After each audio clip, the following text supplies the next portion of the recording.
Hey guys, thank you so much for watching this video. Please give us a call if you guys are looking to improve your credit score, lower your car payment, buy a car, trade in a car. If you're looking to purchase your first home, if you're looking to purchase a rental property, we can help you. Give us a call today, 877-205-7771. Talk to you guys soon, and thanks again. Hello everyone, this is Calvin Russell, CEO and founder of 850 Club Credit Consultation. Hope everyone's doing well today. Today we're going to talk about what credit score do you need to get approved for a personal loan. Let's go straight into it. All right, so now personal loans have been out for years.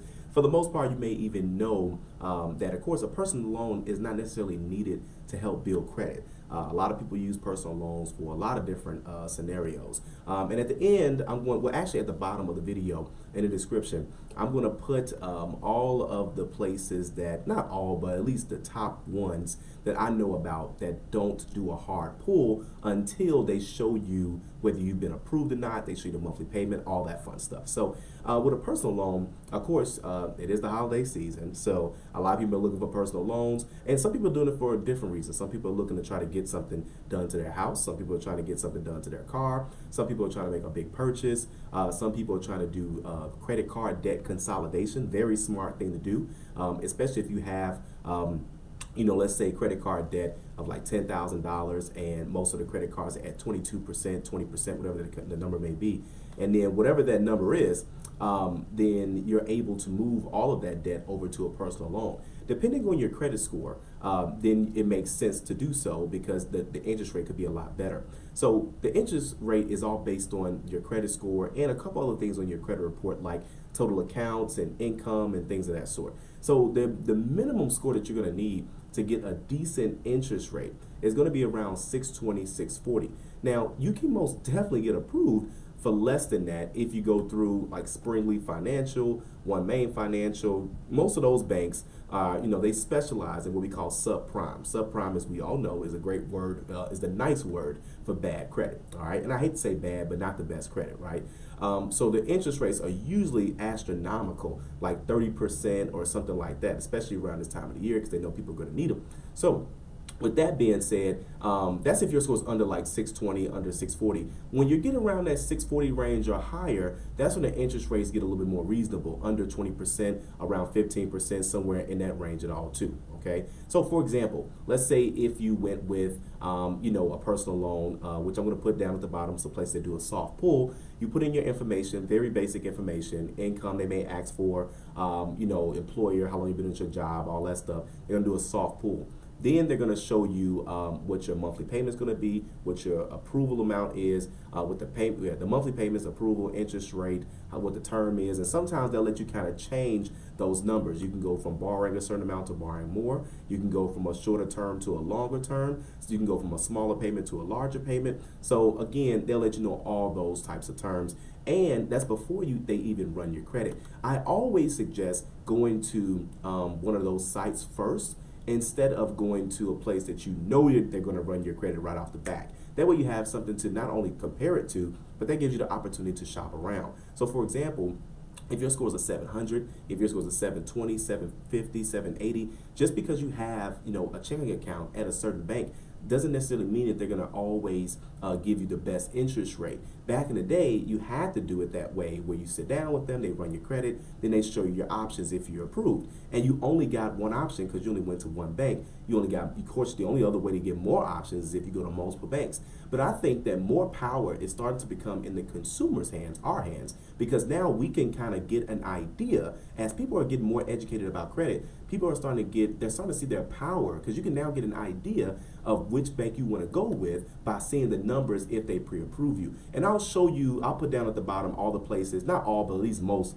of the ones that do like a soft pull and things like that. So I think One Main Financial just went over to a soft pull. Why are they an option? Well, because they're known for giving higher interest rates, obviously, but that way, instead of you guessing if you're going to do business with them, you can at least see whatever that crazy interest rate could be. And don't get me wrong, I'm sure they do good interest rates, but that's not their specialty. Their specialty is high interest rates, just to be totally honest. Now, can you get a personal loan and then be stuck with a high interest rate and then improve your credit score, whether it's through the traditional way, the credit improving, whether it's through a trade line or whatever the case may be, and then get another personal loan to pay that one off. You most definitely can. It sounds crazy. It sounds like, oh my God, I got all this debt.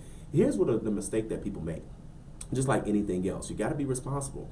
I've seen people, they'll have like a $10,000 loan, they'll have like a 28% interest rate, and then while they're paying on that and they're making good payments, their score is starting to go up, but they're not even paying attention. They're not even paying attention to the difference between when they got the loan, when they could have been a 580, 600, and now they've had it for like 6 months or 8 months, and now that score is like a 680. You could easily take out another personal loan for that new payoff amount, whatever that is. It could be, you borrowed 10,000. Let's say your score went up to 680, within about, I don't know, 6 months or something like that, and you may owe maybe 9 grand or 8,500, whatever the number is, right? And then now you take out a loan for that amount. But now you take that amount, you pay the other people off, and now you have a better financial situation. Now you're probably saying, well, Calvin, you know what? I don't feel comfortable doing that. It's too much. I don't want to have. I don't be tempted of keeping that money and now having 2 long payments, right? That would make no sense at all. All right. So, but again, I've seen that too. But you want to maximize your credit score. I think a lot of times people don't talk about that. The whole point of all these YouTubers and videos and free information and Google and whatever is to maximize where you are. A lot of people don't know how to maximize. The maximizing is simply looking at all of the old agreements that you had when you were building credit, rebuilding credit. Credit wasn't the best, out of bankruptcy, before bankruptcy, whatever, young, old, doesn't matter. And now looking at your new credit situation and say, okay, how can I refinance this car? How can I refinance this personal loan? How can I get a better interest rate? How can I go from renting to home ownership? All these are now options for you. Okay, and you have to maximize that. So again, if your score is under 600, under 620, under 640, in that range, your interest rate is going to be anywhere between 30 to 20%, if maybe 30 to 18%. 18% probably start around about 640 or so. You're probably like, Calvin, 18% is insane. Well, it's better than paying 23% if you got all your credit cards maxed out anyway. Okay, that's what I always tell people. Don't focus too much on the fact that you made I won't say a bad decision, but the fact that you have bad terms. Find out how to get out of those bad terms by finding out what your new options are with your new credit score. That plays a major role. Granted, you can easily get approved 850, 800, 750, 720, but you'll be surprised. A lot of places will give you a personal loan, especially if you build a relationship with them. For those who don't know, just an example, one of the banks that's on the list is going to be Discover. Discover does personal loans. A lot of people don't know it, and it just makes the relationship a lot better when you have a personal loan already.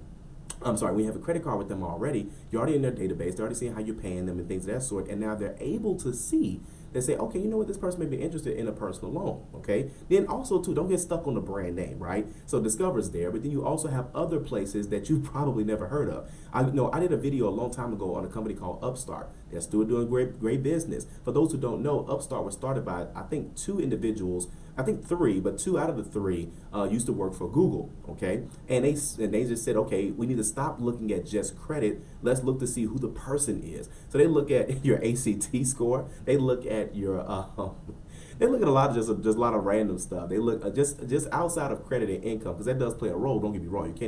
You can't simply just not pay your bills and have a low credit score, and you did a phenomenal job on the SAT or the ACT.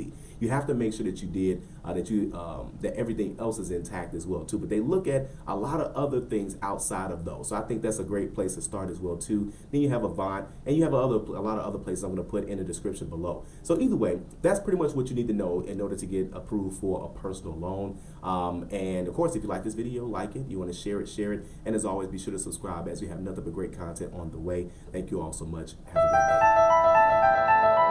day.